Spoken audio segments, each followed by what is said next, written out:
मित्रों, काफी दिन बाद आप लोगों से मिलना हो रहा है।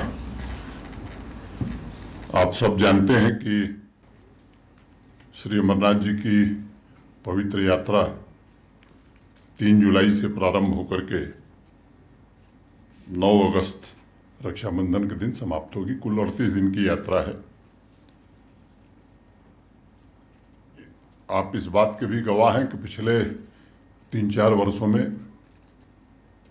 यात्रा में श्रद्धालुओं की सुविधाओं की दृष्टि से निरंतर श्राइन बोर्ड ने, जम्मू कश्मीर प्रशासन ने प्रयास करके सुविधाओं का काफ़ी विस्तार किया है।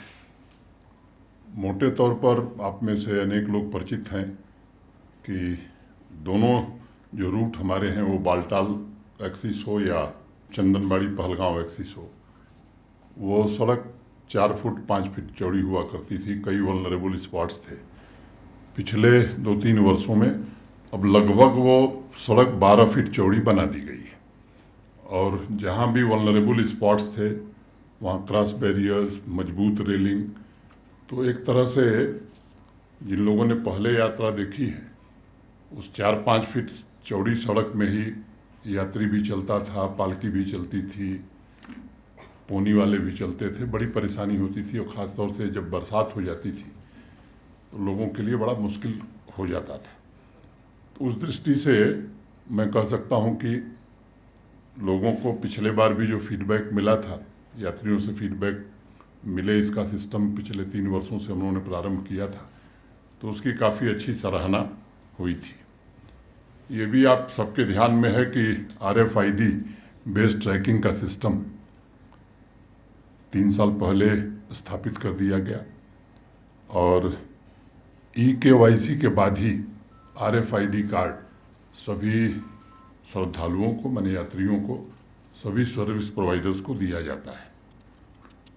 लाइव फीड के लिए हाई क्वालिटी कैमरा भी पूरी तरह से लगाए गए हैं। Integrated command and control centre एक राजभवन में चलता है और दूसरा पुलिस का एक सेंटर है जो निरंतर चलता रहता है। हेल्थ केयर फैसिलिटीज़ में भी पहले की तुलना में काफ़ी बदलाव हुआ है और अस्थायी रूप से दोनों कैंप्स में 100 बेड के हॉस्पिटल फंक्शनल हैं।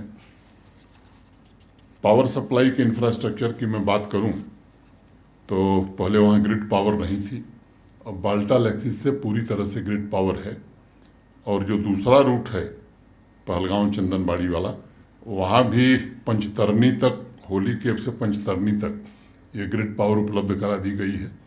जो शेष हिस्सा है मैं उम्मीद करता हूँ कि इस वर्ष उसकी भी स्वीकृति हो जानी चाहिए। स्वच्छता के मामले में भी उपलब्धियां मैं कहूँ कि उल्लेखनीय रही हैं। पहले श्राइन बोर्ड ही स्वच्छता अभियान या स्वच्छता का काम देखता था। अब जम्मू कश्मीर का जो रूरल डेवलपमेंट डिपार्टमेंट है और अर्बन डेवलपमेंट डिपार्टमेंट, ये अपनी अपनी एरिया में पूरी तरह से स्वच्छता के काम से जुड़े रहते हैं और अब तो पिछले 2 वर्षों से कचरा मुक्त और सस्टेनेबल तीर्थ यात्रा यानी 0 लैंडफिल का लक्ष्य हासिल किया गया। अनेक प्रकार की अन्य सुविधाएं भी यात्रियों के लिए प्रारंभ की गई हैं, चाहे शू रैक हो, क्लॉक रूम हो, हेलमेट का डिस्ट्रीब्यूशन हो, ई-रिक्शा की भी सुविधा प्रदान की गई है और जो पशु हमारे या घोड़े या खच्चर जो चलते हैं उनके लिए पिछले साल से चारा की भी मुफ्त व्यवस्था की गई है। पवित्र गुफा पर प्रसाद के लिए सेल्स काउंटर बनाए गए हैं। खराब मौसम में भी यात्री ठीक से रह सकें, इसके लिए अस्थायी रूप से यात्री निवास का निर्माण भी दोनों स्थानों पर हो रहा है। हम उम्मीद कर रहे थे कि इस साल 30 जून तक पूरा हो जाएगा, लेकिन मुझे कुछ किन्हीं परिस्थितियों में 15 दिन काम बंद हो गया। मैं उम्मीद करता हूं कि बालटाल में तो लोग रुक पाएंगे। नुनवान में काम पूरा 100% नहीं हो पाएगा, लेकिन मेजर पोर्शन उसका भी पूरा हो जाएगा।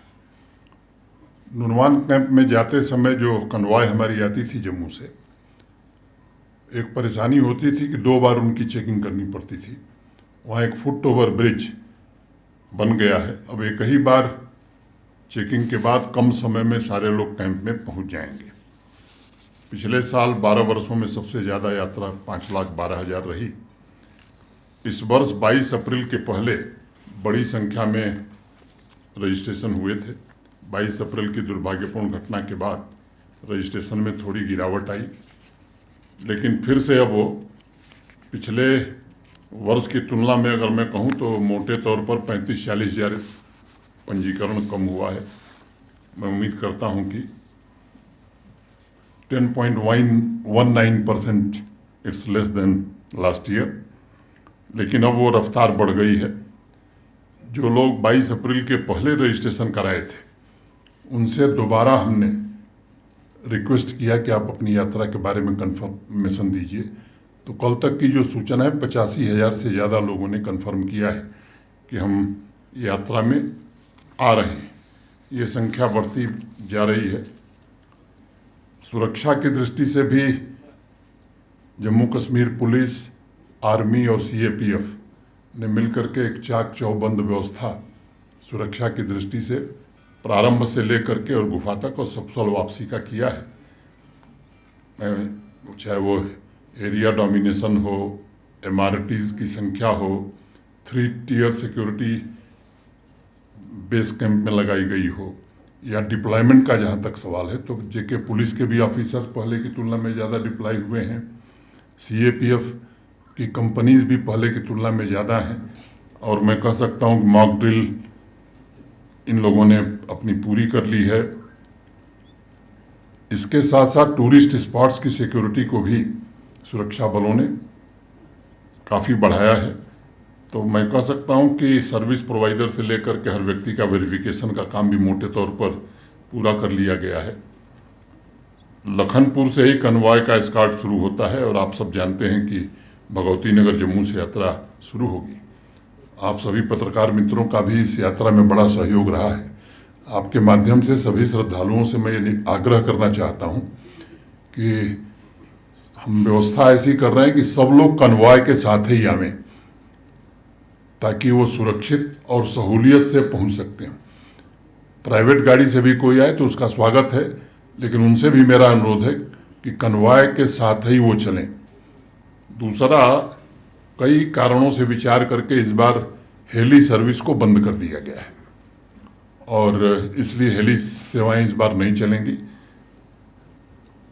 कई नए इनिशिएटिव भी लिए गए हैं, जिसके बारे में आप जब पूछेंगे तो मैं बताऊंगा। लेकिन यात्रियों का इंश्योरेंस हो या पोनी वालों का, पिट्ठू वालों का इंश्योरेंस हो, ये सब श्राइन बोर्ड और प्रशासन मिलकर कराता है।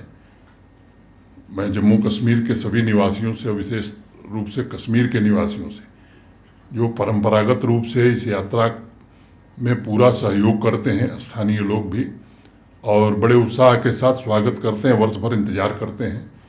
आप पत्रकार मित्रों ने भी हर बार सहयोग किया है, तो आपसे भी मेरा अनुरोध होगा कि देश भर में एक अच्छा संदेश जाए कि कश्मीर के लोगों की जो हॉस्पिटैलिटी है उसका कोई मुकाबला देश में नहीं कर सकता है।